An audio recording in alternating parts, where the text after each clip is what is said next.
ایمان تمام اعمال کی بنیاد ہے، اصل ہے کہ اگر کسی کے پاس ایمان کی دولت نہیں ہے، جو ایمان سے محروم ہے، اللہ کے ہاں اس کے کسی عمل کی کوئی فوقیت اور عظمت نہیں ہے۔ ایمان کسے کہتے ہیں؟ ایمان علماء نے لکھا کہ ایمان بہت ساری چیزوں کا مرکب ہے، چند چیزوں کا نام ایمان ہے۔ اسی بیس پر، اسی بنیاد پر علماء کرام نے ایمانیات کی تفصیل لکھی، ایمانیات کو متعین کیا، جو ہم سبھی جانتے ہیں، جو ایمان مفصل کے نام سے ہے، ایمان مجمل کے نام سے ہے۔ ایمان کیا ہے؟ تو آمنت باللہ،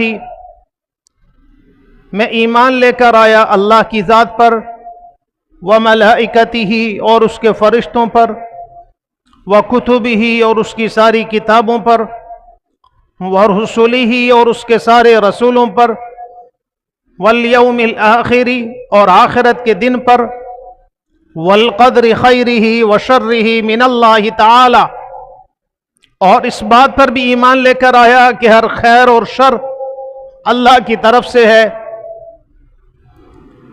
والبعث بعد الموت، اور ایمان کے بعد یعنی موت کے بعد دوبارہ جی اٹھنا، یعنی قیامت کا دن، اس پر بھی میرا ایمان ہے۔ آمنت باللہ، میں اللہ پر ایسے ایمان لایا، کما ہوا باسمائہ، جیسے وہ اپنے ناموں کے ساتھ اپنی شایع نشان ہے، وصفاتہ، اور اللہ کی ساری صفات پر بھی ایمان لے کر آیا، وقبلت جمیع احکامہ، اور اللہ کے تمام احکامات جتنے بھی اس وقت موجود ہیں، جو اس سے پہلے نبیوں پر اللہ کے احکامات آئے، اقرار باللسان، میں ان ساری چیزوں کا اپنی زبان سے اقرار کرتا ہوں، وتصدیق بالقلب، اور دل سے اس کی تصدیق بھی کرتا ہوں۔ ان ساری چیزوں کا نام ایمان ہے، اور ان ساری چیزوں کا اپنی زبان سے اقرار کرنا اور دل سے اس کی تصدیق کرنا، یہ ایمان کہلاتا ہے۔ ان میں سے کسی ایک چیز کا بھی انکار انسان کو کفر سے ملا دیتا ہے۔ تو اللہ فرماتے ہیں کہ ان الذین آمنوا، یقیناً وہ لوگ جو ایمان لے کر آئے۔ تو ایمان سب سے بنیادی چیز ہے، اس لیے اللہ نے پہلے ایمان کی بات کی ہے۔ ایمان نہیں ہے تو کچھ بھی نہیں ہے، ایمان ہے تو سب کچھ آپ کے پاس ہے۔ اس دنیا میں سب سے بڑی جو نعمت ہے اللہ کی، وہ کسی انسان کو ایمان کا مل جانا ہے۔ جس کے پاس ایمان ہے وہ اس دنیا کا سب سے امیر انسان ہے، اور جس کے پاس ایمان نہیں، اگر وہ اس دنیا کا بادشاہ بھی بن جائے، وہ فقیر ہے، اس کے پاس کچھ بھی نہیں ہے۔ ایمان بہت اعلیٰ چیز ہے، اور اسی ایمان پر قیامت کے دن میرے اور آپ کے لیے جنت اور جہنم کے فیصلے ہوں گے۔ علماء نے لکھا کہ انسان کا جو ایمان ہے، یہ 4 راستوں سے بنتا ہے، 4 طریقوں سے بنتا ہے۔ ایک آنکھ کا دیکھنا ہے، زبان کا بولنا ہے، کانوں کا سننا ہے، اور دل و دماغ سے غور و فکر کرنا ہے۔ ان 4 چیزوں کے ذریعے انسان کا ایمان بنتا ہے۔ یعنی اگر ہمارا آنکھ کا دیکھنا صحیح ہے، غلط نہیں دیکھیں گے، ہمارا ایمان بڑھے گا۔ ہمارے سامنے کوئی ایسی غلط چیز آ گئی جس کے دیکھنے سے اللہ اور اس کے رسول نے منع کیا ہے، ہم اس سے رک گئے، اللہ ہمارے ایمان میں ترقی عطا کرے گا۔ ہم کانوں سے سنتے ہیں بہت ساری باتیں، سارا دن ہم لوگوں کی باتیں سنتے بھی ہیں اور لوگوں سے باتیں بھی کرتے ہیں، لیکن اگر یہ ہمارا سننا اللہ اور اس کے رسول کی مرضی کے مطابق ہے، اللہ اور اس کے رسول کی نافرمانی میں نہیں ہے، تو ہمارا ایمان سننے سے بڑھے گا۔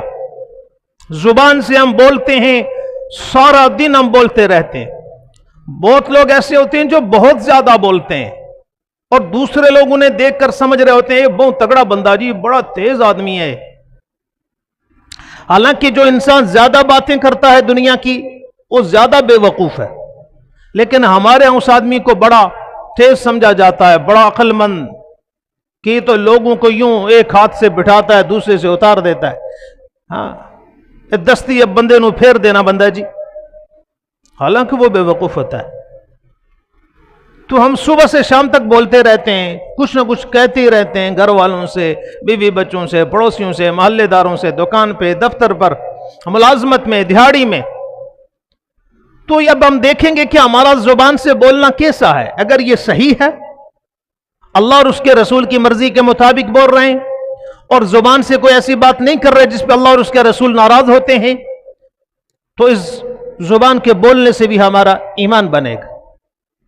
اور ایسے ہی دل و دماغ سے سوچنا، غور و فکر کرنا، اچھی چیزوں میں غور و فکر کرنا، اپنا دماغ، اپنی سوچیں، اپنا ذہن اچھی چیزوں پر لگانا۔ ہم سبھی لوگوں کا جو دماغ ہے نا، یہ عموماً بس دنیا کے چکروں میں لگا رہتا ہے، دن رات بس سوچتے رہتے ہیں ہم مالدار کیسے ہو جائیں، میرا کام یہ کیسے ہو جائے، میری دیہاڑی کیسے لگ جائے، دکان کیسے چل جائے، دفتر کیسے چل جائے۔ سارا دن اور رات کو بستروں پر لیٹ کر بھی بعض لوگ کہتے ہیں جی حضرت صاحب نیند نہیں آتی رات کو۔ نیند کیسے آئے گی جب اپنے دماغ کو دنیا سے خالی نہیں کریں گے؟ تو نیند تو نہیں آئے گی۔ آپ لیٹتے ہوئے بھی کل کے بارے میں سوچ رہے ہیں، میں نے یہ کرنا ہے، وہ کرنا ہے، گھنٹوں اس میں گزر جاتے ہیں۔ تو ہمارا غور و فکر کرنے کا بھی جو زاویہ ہے نا، یہ درست ہو، غور و فکر ہماری سوچ کا بھی جو راستہ ہے وہ درست ہو۔ تو ان چاروں راستوں کو اگر ہم صحیح استعمال کریں گے تو ان کے ذریعے ہمارا ایمان بڑھے گا۔ اور اگر ان میں سے کوئی ایک راستہ بھی غلط ہوا، آنکھوں کا دیکھنا غلط ہو گیا، یا زبان کا بولنا غلط ہو گیا، یا کانوں کا سننا غلط ہو گیا، دل و دماغ کا تفکر غلط ہو گیا، کوئی ایک راستہ بھی اگر غلط ہو گیا، ایمان بگڑ جائے گا، ایمان کی بڑھوتری رک جائے گی، ایمان میں اضافہ نہیں ہوگا۔ تو ہمیں یہ چاہیے کہ ہم اپنے راستوں کو صحیح استعمال کریں، اللہ اور اس کے رسول کی مرضی کے مطابق استعمال کریں۔ تو علماء نے لکھا کہ ایمان کے 3 درجے ہیں۔ ایک درجہ وہ ہے جو فرشتوں کا ایمان ہے۔ فرشتوں کا ایمان ایک جگہ پر ساقط ہے۔ جب سے اللہ نے فرشتوں کو بنایا ہے، ان کا ایمان نہ کم ہوتا ہے نہ زیادہ ہوتا ہے، ایک ہی حالت پر وہ ساقط ہے۔ دوسرا ایمان انبیاء کا ایمان ہے کہ انبیاء کا ایمان دن بہ دن بڑھتا رہتا ہے، کبھی کم نہیں ہوتا، ہمیشہ بڑھتا ہے، ہمیشہ بڑھتا ہے۔ ایک ایمان ہے ہم جیسے عام لوگوں کا، عوام الناس کا، ہمارا ایمان کبھی بڑھ جاتا ہے، کبھی گھٹ جاتا ہے۔ کبھی اللہ اور اس کے رسول کی بات سن لیں، قرآن پڑھ لیں، اعمال اختیار کریں تو ایمان بڑھ جاتا ہے۔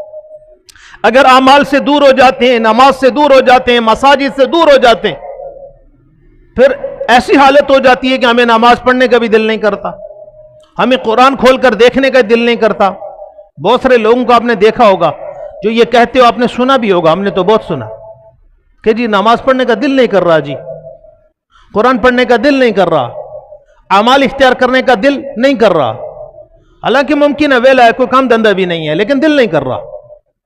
اس کی وجہ یہ کہ اس کا ایمان بیچارہ اتنا بوسیدہ ہو چکا ہے کہ اسے اعمال کی توفیق ہی نہیں ہو رہی، دل ہی نہیں کر رہا۔ تو ایسا آدمی جب کبھی کوئی اللہ اور اس کے رسول کی بات سن لے اور اس کے دل پر لگ جائے، ایمان پھر بڑھتا ہے۔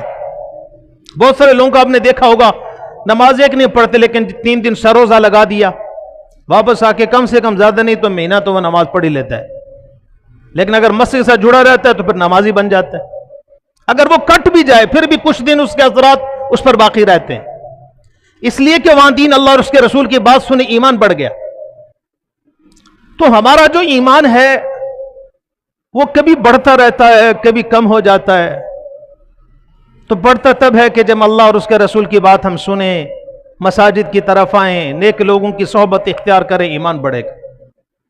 ان سلسلوں سے کٹ جائیں گے تو ایمان ہمارا کمزور ہوتا جائے گا۔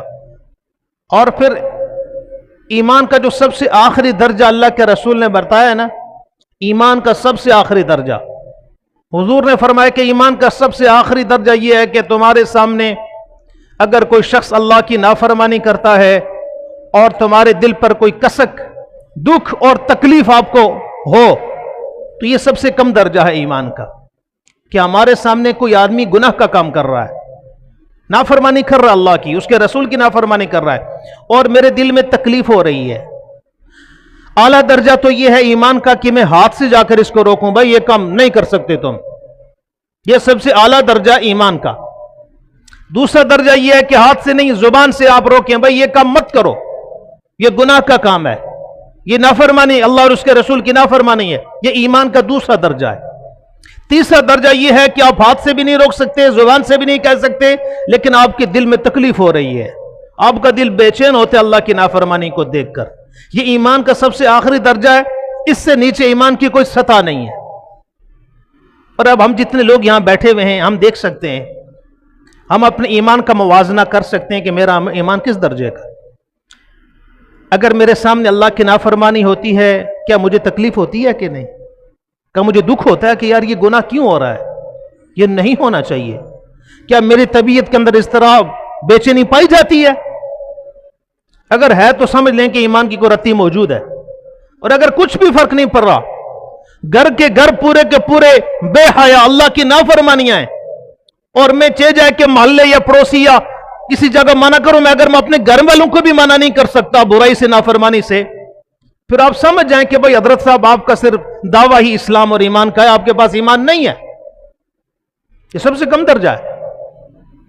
تو یہ ایمان ہمارا اس سطح پر پہنچ جائے کہ ہم اللہ کی نافرمانی کو ہاتھ سے روک سکیں، اس کے لیے ان مساجد میں آنا، نمازوں کا اہتمام کرنا، قرآن کھول کر پڑھنا، نیک لوگوں کی صحبت، کہ جتنے بھی سارے طریقے ان کو اختیار کرنا پڑے گا تاکہ ہمارا ایمان بڑھ جائے، بلند ہو جائے۔ تو اللہ فرماتے ہیں ان الذین آمنوا، یقیناً وہ لوگ جو ایمان لے کر آئے۔ ایمان سب سے بنیاد، سب سے اہم چیز، اس لیے اللہ نے پہلے ایمان کا ذکر کیا۔ والذین، اور وہ لوگ، ہادو، جو یہودی ہوئے۔ یہ یہودی کون لوگ ہیں؟ عموماً ہمارے ہاں بھائی یہی لکھا پڑھا بھی یہی جاتا ہے کہ جو حضرت موسیٰ علیہ السلام کی قوم کے لوگ تھے وہ یہودی تھے۔ بنی اسرائیلی کیا تھے؟ یہودی تھے۔ یہ بات صحیح ہے، یہودی وہی تھے جو حضرت موسیٰ علیہ السلام کی قوم اور بنی اسرائیل چلے، لیکن در حقیقت انہیں یہودی کیوں کہا جاتا ہے؟ ان یہودیوں کو یہودی کیوں کہتے ہیں؟ تو علماء نے لکھا کہ حضرت یعقوب علیہ السلام کی جتنی بھی اولاد تھی نا، وہ ساری اولاد بنی اسرائیل کہلائی اور یہودی کہلائی۔ اور حضرت یعقوب علیہ السلام کا جو سب سے بڑا بیٹا تھا، اس بیٹے کا نام تھا یہودا۔ کیا نام تھا جی؟ یہودا، حضرت یعقوب کے سب سے بڑے بیٹے کا نام تھا۔ تو ان کے اس بیٹے کے نام پر یہ پوری قوم بن گئی یہودی، ان کو یہودی کہلانے لگے، لوگ کہنے لگے۔ تو یہ یہودی حضرت یعقوب کے سب سے بڑے بیٹے کی طرف منسوب ہے، نسبت اس کی طرف منسوب ہے، اس لیے ان کو یہودی کہتے ہیں۔ تو اللہ فرماتے وہ لوگ جو یہودی ہوئے، والنصارى، اور وہ لوگ جو نصرانی ہوئے۔ نصرانی کہتے ہیں عیسائیوں کو۔ عیسائیوں کو نصرانی کیوں کہتے ہیں؟ بعض محققین نے لکھا کہ نصران ایک جگہ کا نام تھا، نصران ایک جگہ کا نام تھا، وہاں حضرت عیسیٰ علیہ السلام کا آنا جانا ہوتا تھا، اس مناسبت سے حضرت عیسیٰ کے ماننے والوں کو نصرانی یا نصارہ کہا جانے لگا۔ اور بعض علماء نے لکھا ہے کہ ان عیسائیوں کو نصارہ اس لیے کہتے ہیں کہ ایک موقع پر حضرت عیسیٰ علیہ السلام نے قال الحواریون نحن انصار اللہ، حضرت عیسیٰ نے اپنے حواریین، اپنے ماننے والوں سے کہا کہ کون ہے جو اللہ کے لیے میری مدد کرے گا؟ نحن انصار اللہ۔ قوم کے لوگوں نے کہا کہ ہم آپ کی مدد کریں گے۔ جس طرح ہم کہتے ہیں نا مہاجرین اور انصار، صحابہ میں مہاجرین کو مہاجرین کیوں کہتے ہیں؟ کہ انہوں نے ہجرت کی۔ انصار کو انصار کیوں کہتے ہیں؟ اس لیے کہ انصار نے مدد کی جناب رسول اللہ صلی اللہ علیہ وسلم کی اور تمام مہاجرین کی۔ تو عیسائیوں کو نصارہ اس لیے کہتے ہیں کہ حضرت عیسیٰ کے ماننے والوں نے بہت سارے موقع پر کھلے دل کے ساتھ حضرت عیسیٰ علیہ السلام کی مدد کی۔ نصارہ نصرت سے ہے نا، مدد کرنا، اس کا معنی کیا ہے؟ مدد کرنا۔ تو عیسائیوں کو بھی نصارہ اس لیے کہتے ہیں کہ انہوں نے حضرت عیسیٰ علیہ السلام کی مدد کی، اس لیے ان کو نصارہ کہا جانے لگا۔ تو اللہ فرماتے ہیں وہ لوگ جو یہودی ہوئے، والنصارى، اور جو نصرانی ہوئے، والصابئین، اور وہ لوگ جو صابی ہوئے۔ یہ صابی کون لوگ ہیں؟ تو بعض علماء نے لکھا کہ ہر وہ شخص جو اپنے دین، اپنے مذہب کو چھوڑ دے، اسے صابی کہتے ہیں۔ اور وہ شخص جو اپنے دین اپنے مذہب کو چھوڑ دے اسے سابی کہتے ہیں۔ سابی کا معنی یہ کہ تمام ادیان سے کٹ کر کسی ایک نئے دین کی طرف رخ کر دینے کو سابی کہتے ہیں۔ تو یہ جو بنو اسرائیل اور اس سے ماقبل اس زمانے کے جو لوگ تھے ان میں ایک فرقہ تھا جس فرقے کو سابی کہتے ہیں، اور یہ چند محدود لوگ تھے، کوئی زیادہ لوگ نہیں تھے، اور یہ اللہ کی پرستش، اللہ کو مانتے تھے، لیکن اللہ کے ساتھ ساتھ یہ سورج کی پرستش کرتے تھے، چاند کی پرستش کرتے تھے، آگ کی پرستش کرتے تھے۔ تو ان کو سابی کہا جانے لگا کہ بھئی انہوں نے ایک نیا دین گڑھ لیا۔ اس وقت کے موجودہ جو مذاہب اور ادیان تھے ان سب سے کٹ کر انہوں نے نیا دین بنا دیا کہ اللہ کی ذات کو چھوڑ کر سورج چاند کی پوجا شروع کر دی، آگ کی پوجا شروع کر دی، سمندروں پانیوں کی پوجا شروع کر دی۔ یہ جو ہمارے دین اور مذہب کے اندر یہ بات آتی ہے نا کہ ہمارے بہت سارے لوگ چند مخصوص ایام کے موقع پر یہ گھروں کے اندر قبرستانوں میں جا کر موم بتیاں جلاتے ہیں۔ کیا کرتے ہیں؟ موم بتیاں جاتے ہیں بطور تبرک کے، کسی خاص مبارک دن میں چلاتے ہیں۔ تو علماء نے اس لیے اس کام کو منع فرمایا کہ بھئی یہ کام آتش پرستوں کا تھا جو آگ کی پوجا کرتے تھے اور اس کو مبارک سمجھتے تھے، لہٰذا یہ کام مت کرو۔ یہ سابی لوگ تھے، ان کا دین مذہب سے کوئی تعلق نہیں تھا، اور اس لیے ہمارے مذہب کے اندر کسی خاص دن میں، کسی خاص رات میں یہ موم بتیاں جلانا، آگ جلانا، ہم چھوٹے چھوٹے ہوتے تھے شب قدر کو ہمیں یاد ہے کہ ہمارے گاؤں میں لوگ وہ مٹھے بنا کر اس کو پھر ایسے پھینکتے تھے۔ تو یہاں لوگ کیا کرتے ہیں؟ موم بتیاں جلاتے ہیں گھروں کے اوپر دائیں بائیں ایسے۔ یہ آتش پرستی لوگوں کا کام ہے، یہ ہمارا کام مسلمان موحد کا یہ کام ہے کہ کسی خاص موقع پر اس کو جلانا۔ تو یہ جو سابی لوگ تھے یہ اللہ کی ذات کو چھوڑ کر اللہ کی عبادت تو کی نہیں انہوں نے، تو یہ آتش پرست بن گئے، آگ کی پوجا شروع کر دی۔ اللہ فرماتے ہیں کہ ان سبھی لوگوں میں، یہودیوں میں، نصارہ میں، والصابئین، اور ان سابی لوگوں میں جو کوئی بھی من آمن باللہ والیوم الآخر، اللہ کی ذات پر کامل ایمان لے کر آئے گا اور یوم آخرت یعنی قیامت کے دن پر ایمان لے کر آئے گا۔ ہمارا ایمان اللہ کی ذات پر ہے بحمدللہ، اور اس کے ساتھ ساتھ ہمارا ایمان آخرت پر بھی ہے۔ ہم سبھی، ہمارا عقیدہ اور ایمان یہ ہے کہ والبعث بعد الموت، کہ میرے مرنے کے بعد میرا اللہ ایک دن ساری انسانیت کو کھڑا کرے گا، اپنے سامنے حاضر کرے گا، موجود کرے گا، پھر انسان سے اس کی زندگی کے اعمال کا حساب کتاب کیا جائے گا کہ حضرت صاحب امیر صاحب، حضرت صاحب چودھری صاحب رنیال میں آپ نے کیا کیا کیا، اپنی زندگی کے جو 40-50 سال گزارے، 60-70 سال گزارے، ان میں تم نے میرے لیے کیا کیا۔ تو زندگی کی ایک ایک پل کا اللہ ہم سے حساب لے گا، اور وہ حساب کا دن قیامت کا دن ہے۔ اور قرآن میں اللہ نے اس قیامت کے دن کو بڑی تفصیل سے اور بڑی شد و مد کے ساتھ بیان کیا۔ قرآن کی ابتدا میں ہی اللہ نے بیان کر دیا، سورہ فاتحہ میں کیا فرمایا؟ مالک یوم الدین، وہ اللہ مالک ہے قیامت کے دن کا، روز جزا کا۔ شروع میں اللہ پاک نے قیامت کا تصور انسانیت کو دیا کہ جو بندے مسلمان اس قرآن کو پڑھیں تو ابتدا سے ان کا ایک تصور، نظریہ بنا ہوا ہو کہ بھئی یہ دنیا میں ہمیشہ ہم نے رہنا نہیں ہے، ہم نے مر جانا، اور مرنے کے بعد آخرت کی زندگی ہے، اور قیامت کا ایک بڑا وسیع اور عریض دن ہے، 50,000 سنہ، 50,000 سال کا ایک دن ہے۔ یہ اللہ نے قرآن میں ابتدا میں اس کا تصور دیا، اور قرآن میں جا بجا بہت سارے موقعوں پر اللہ نے اس کو بیان کیا۔ اور اگر آپ قرآن کھول کر پڑھیں، قرآن کے جو آخری 2 سپارے ہیں، 29واں اور 30واں سپارہ، اس میں اللہ نے قیامت کو اتنا بیان کیا، اتنا بیان کیا، ایک ایک اللہ نے ایک ایک چیز کی منظر کشی کی ہے۔ اذا السماء انفطرت، اذا السماء انشقت، اذا الشمس كورت، لا اقسم بيوم القيامة، لا اقسم بهذا البلد، والمرسلات عرفا، فالعاصفات عصفا، عما يتساءلون عن النبأ العظيم، والنازعات غرقا، والناشطات نشطا۔ پورا آپ اس دونوں سپاروں کو کھول کر دیکھیں، اللہ نے قیامت کو بیان کیا۔ تو ہمارا ایمان بحمدللہ ہے، ہمارا ایمان اللہ کی ذات پر بھی ہے اور قیامت کے دن پر بھی ہے، اور چونکہ ہمارا یقین ہے کہ ایک دن قیامت برپا ہوگی اور اللہ کے سامنے حساب دینا ہے۔ ہم لوگ تو یوں زندگی گزار رہے ہیں نا جیسے ہم نے مرنا ہے ہی نہیں ہے، یا جیسے ہم سے کوئی حساب کتاب نہیں ہونا ہے۔ ہر انسان کا جیسے دل چاہا کر لیا، جب چاہا اٹھ گیا، جب چاہا سول گیا، جو چاہا کھا لیا، جو چاہا پہن لیا، جدھر بس چہرے کا رخ ہو گیا حضرت صاحب مڑ گئے، دن رات کوئی اہتمام کسی چیز کا نہیں، ایسے کریں جیسے ہمیشہ ہم نے یہاں رنیال میں ہی رہنا ہے۔ حالانکہ جن زمینوں کے اوپر ایک گھر آباد ہیں، ان کے نیچے پتہ نہیں کتنے لوگ سوئے ہوئے ہوں گے جو کبھی ان زمینوں پر تھے، کہا کرتے تھے کہ بھئی یہ زمینیں ہماری ہیں، ہم نے رہنا ہے، لیکن نہیں، آج ان کا قصہ بھی ختم ہے۔ تو کون سا میں نے ہمیشہ رہ جانا ہے جی؟ لیکن ہم زندگی ایسے گزار رہے ہیں، ہمارے اعمال ایسے ہیں دن رات 24 گھنٹے کے کہ ہم نے مرنا ہی نہیں ہے۔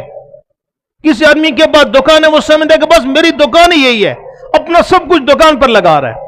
کسی کے پاس کوئی دفتر ہے، کوئی پراپرٹی کا کام کر رہا ہے، وہ دن رات پاگلوں کی طرح پھر رہا ہے، یہ دیوانہ وار پھر رہا ہے، مجنوں بنا پھر رہا ہے۔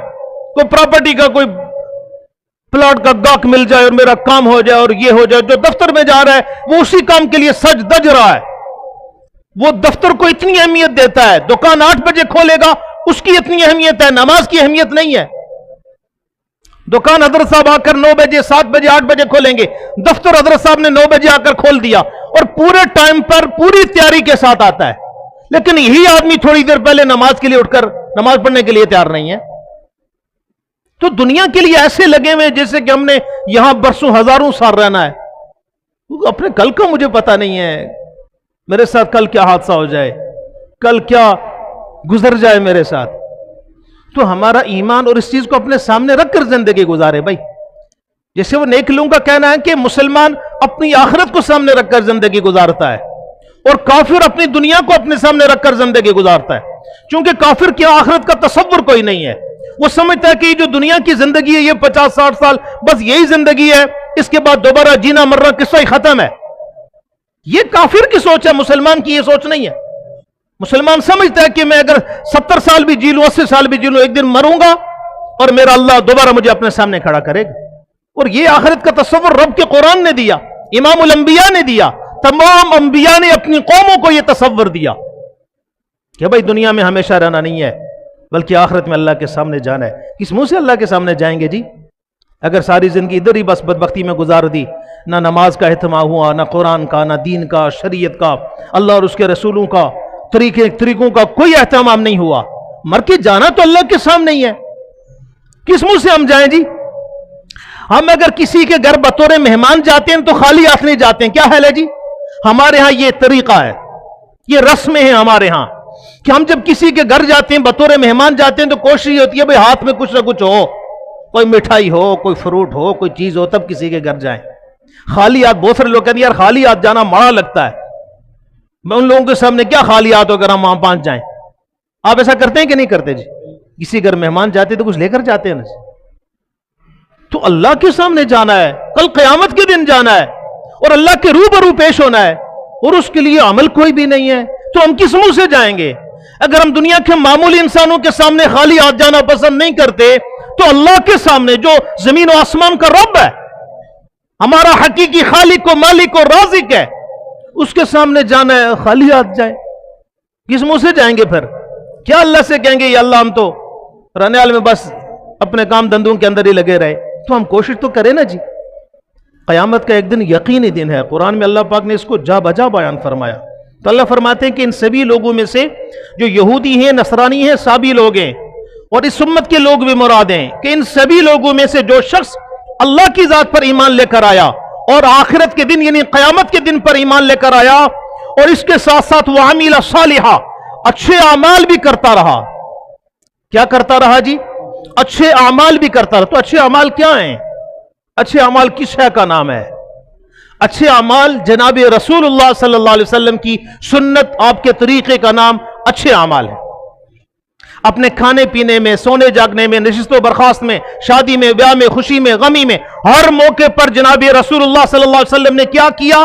حضور کا کیا طریقہ تھا، اس طریقے کو اختیار کرنا اعمال صالحہ ہے۔ تو ایمان کے ساتھ ساتھ اعمال صالحہ بھی اختیار کیے، فَلَهُمْ أَجْرُهُمْ عِنْدَ رَبِّهِمْ، اللہ فرماتے ہیں کہ ایسے لوگوں کے لیے ان کے رب کے ہاں بہت بڑا اجر ہے، اور وہ اجر آج ہمیں نظر نہیں آ رہا لیکن کل قیامت میں اپنے آنکھوں سے دیکھیں گے۔ یہ بن دیکھے سودے ہیں، اللہ نے اجر کا وعدہ کیا ہے تو یقیناً اللہ اپنے وعدے میں کبھی اس کی خلاف ورزی نہیں کرتا، اللہ اپنے وعدے کا پکا اور سچا ہے۔ تو جو اعمال صالحہ اختیار کریں گے ان کے لیے ان کے رب کے ہاں بہت بڑے اجر ہیں. وَلَا خَوْفٌ عَلَيْهِمْ وَلَا هُمْ يَحْزَنُونَ, اور انہیں نہ کوئی خوف ہوگا اور نہ ان پر کوئی غم ہوگا, کسی قسم کا انہیں خوف اور حزن نہیں ہوگا, اس لیے کہ انہوں نے دنیا کے اندر رنیال کے اندر اللہ کے ساتھ لو لگائی, انہوں نے اللہ کو یاد کیا, اللہ کے ساتھ اپنا تعلق بنایا, اللہ کے ساتھ دوستی قائم کی, اللہ کے لیے اپنا وقت نکالا. ان لوگوں کو قیامت کے دن کا کوئی خوف نہیں ہوگا. یہ وَلَا خَوْفٌ عَلَيْهِمْ وَلَا هُمْ يَحْزَنُونَ, اس پر انشاءاللہ آئندہ جمعے میں بات کریں.